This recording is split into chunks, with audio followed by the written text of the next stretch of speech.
Cool 101.7. We have Tommy Castro on the phone with us. Good morning, Tommy. Top of the morning, man. Tommy, as you know, is going to be at the Bayfront Blues Festival with the Painkillers. He's on the Bell's Brewery stage from 5:55 to 7:10. That's about the time. It's the party is going to get going right before you get on, so you're going to step into the storm. Oh, I can hardly wait. You know, it's been a while since we played the. It's Blues by the Bay, right? Yeah, it's right here in Duluth. It's an outdoor. Yeah, Blues by the Bay. I think that's what they call it. Because it's interesting because we live in the San Francisco Bay Area. Okay. And we used to have a San Francisco. There was a radio show called Blues by the Bay at one time, but so I always kind of remember that. That's what the festival is called. But we've been lucky enough to be invited to this big party in Duluth many times over the years, and it was one of the first major festivals we played when we first put out our first album and started making the festival circuit way back. That's probably 20 years ago now. Wow. Time flies when you're having fun. Yeah, it does. We made a few improvements, and now there's a nice hotel right behind the stage over there, and it's just a beautiful area now, and they've really kind of upgraded a bit. So you'll have lots of fun, and you'll notice the beautification that's been going on. Oh, I can't wait. Yeah, we always have a really good time. People in that part of the country are huge blues fans, and yeah, they are. Yeah, I mean, even before it was real popular in every place in the country, it was there was always a good, strong blues audience there, and of course you had folks like Johnny Lang when he first before he made it big. Yeah, he was Kid Johnny Lang playing here. And then all the great legends, all the legends, everybody played the festival at some time. So it's an honor. We also have some good friends, people that have been friends of ours for many years. The Lundbergs, I know that they're involved in the festival, mm-hmm. and we always try to meet up with those folks whenever we come to the area. They always come out and see us, whether we're playing at a club or the festival. And they're big fans of, they would really like when, back in the day when we had a saxophone in the band. So as sort of a special favor to those, to our friends the Lundbergs, we've got a saxophone player coming with us from the San Francisco Bay Area that we work with from time to time. It's not our old mainstay Keith Crossan, but it's somebody every bit as good a player. Her name is Nancy Wright. She's just amazing. She's been doing this.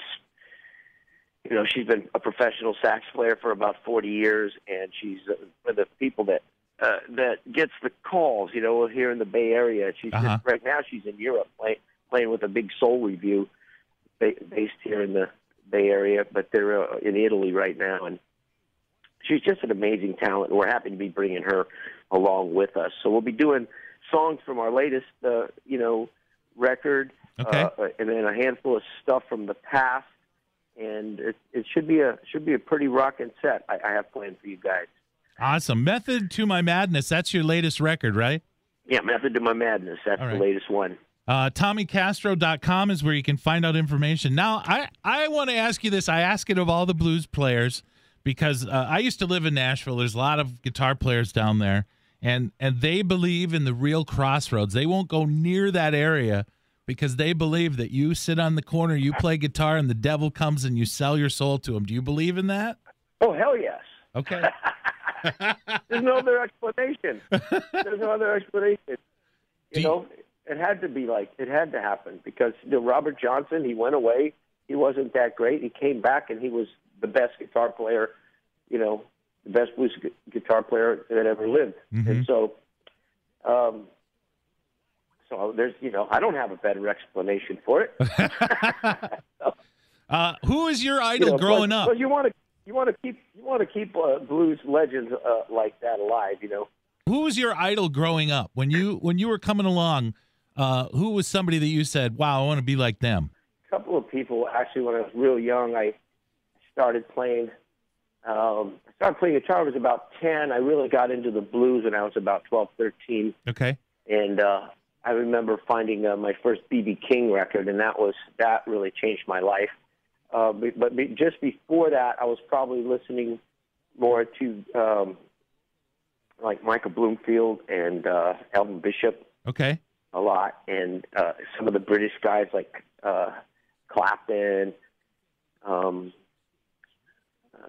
Stones, you know, Keith Richards, stuff like that, and you know, just that just kind of got me started. And then there's this huge, you know, there's so many great blues guitar players out there. I think I discovered over the years after that, and I did a little studying on each of them as I found out about them over the years, and and then I kind of settled into my own style of playing, and that's basically what I do now. You know, I feel like I don't really sound like anybody else. It's not that unique. It still sounds like, you know, blues guitar. It's not, I didn't reinvent the wheel or anything like that, but I like to think that I settled into my own way of playing, influenced by all of the greats, because I really just, you know, I had a passion for this music whenever I got a hold of it, and I just I couldn't do anything else really. I met up with a blues player down in New Orleans. I met up with, and he said that a good blues guitarist has their own style, but it's all gumbo because it's a little spicy, but nobody makes the same gumbo. Exactly, that's a really good analogy right there. Of course, over the years, my music is you know, because the guitar playing is part of a piece of the puzzle. It's a part of the picture, but mostly, I started to get more interested in becoming a decent songwriter, and I find it more interesting to me to focus on creating good pieces of music. You know, different ways that we could do our blues, influenced by, of course, a lot of things like soul music and rock and roll, and all the different styles of blues. And nowadays, it's you know, I go in all kind of different directions when I make a record. Right. You know, I don't stick to any one style. I just kind of I take a song and I'll play that song however it wants to be played. And sometimes it's a little more R&B, and sometimes it's a little more rockin', and sometimes it's you know, a little more traditional blues. On this last album, I wanted to kind of get back to a little bit more of a traditional blues approach, because the one before that was a big project, The Devil You Know. That was a very edgy, more rock sounding album. Okay. I was kind of you know, really digging the sounds of some of these more modern blues acts that are out there.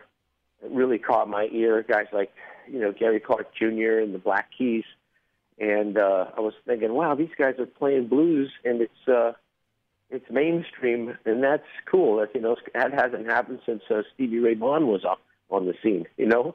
Yeah. So I was listening to that stuff, and actually, you know, got turned on to it by my teenage kids, and you know, so that album, The Devil You Know, kind of came out with a real edge to it, and it was a very big project with lots of special guests and lots of, you know, using a lot of guitar effects and amps and guitars and different studios and producers, and it was a big deal. So when I got to this next one, I was, you know, thinking I'm going to do just the opposite of that this time, because I like to make a different kind of record every time. Yeah. So I thought I would just strip it down to me and my band just playing live in the studio, and that would be the approach, was going to be to try to capture the feel of a live performance.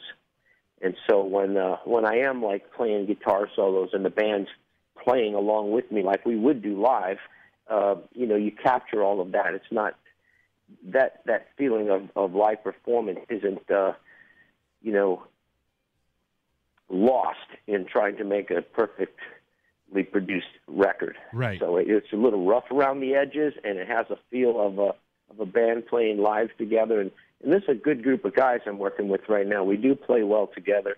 And so I love this new record because it does have a fresh, honest feel to it when you listen to it. You could tell that it's that you're in the same room together. Exactly, and that's how we did it. There's very little going back and fixing things on this album. And you could tell I kept things that were maybe not exactly perfect. Maybe I could have done it better, but I just thought we decided to leave things the way they were because it was more of an honest approach, and just a different one. And it worked out really well. People are responding well to it. We're talking to Tommy Castro this morning. He's going to be at the Bell's Brewery stage here for the Bayfront Blues Festival. Tommy Castro and the Painkillers. You can find tickets at bayfrontblues.com and tommycastro.com. His latest album, Method to My Madness. You want to throw out some more shameless plugs anywhere you'd like them to visit? You have a Facebook. Seriously, you have a Facebook page, right? We do have a Facebook page, and if you look, I think right in the first, in the opening, what do you call it? The homepage there on our musicians page. There's a couple of videos from this album that we actually went out and did some music videos. Went to one song's about our humble beginnings in San Francisco, in the North Beach area where the band started. And there's a song called Ride. And it's a really trippy song. It's kind of got an interesting vibe to it. And we walked around the streets of San Francisco in this particular neighborhood where we started out, and filmed it to go along with the music, of course. And so we did actual music video. And there's another one on a song called Common Ground, which is a little politically, inspired, trying to bring people together from both sides, quit all the fighting. Right. Kind of a message. We got more in common than we have differences, and so there's a song on there like that. And those two music videos came out pretty nice. They were actually produced by Randy, our bass player. Randy, my bass player for 25 years. His daughter, who is like my niece, we're like family, of course, and I've known her since she was a baby. Anyway, she works in Hollywood doing all different kinds of works in movies, right? And production in movies, and she has a lot of friends that are involved in filmmaking, and they do a number of music videos. Some of the people she works with, so she came and produced these two music videos for us. So they're kind of fun to watch. They're worth watching at least once. Very cool. And that's at tommycastro.com. Again, I want to thank you so much for your time this morning, and we'll see you at the Bayfront Blues Festival. Tommy Castro and the Painkillers. Thank you again. All right, I'll see you guys there, and looking